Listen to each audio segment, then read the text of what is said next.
angel farle vera pute bifing local ting kwami tum si arle mityamin den long takin lal thar abyang di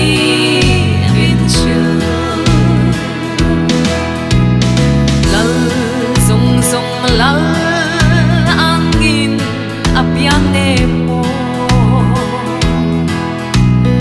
Bethlehem mongit loma abyang aming magalal sufag rufag ru aming magalal sufag rufag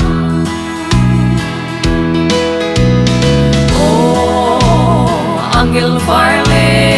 vera pute bifing local ting kwami tum si arle mityamin den long takin lal thar abyang di bin chu angel din tha in la moyen phong sa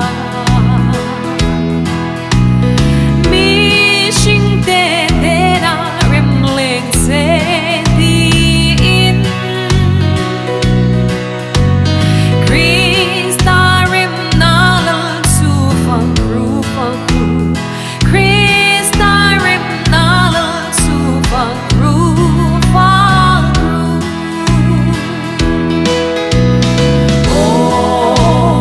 Angel farle vera pute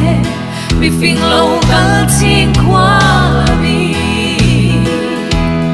tum si arle mityamin den long takin lal thar abyang di bin chu chan dam na dar lal su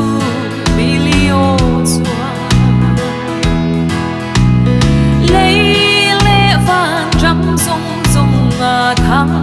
xoang ta lal Emmanuel long ru lal Emmanuel long ru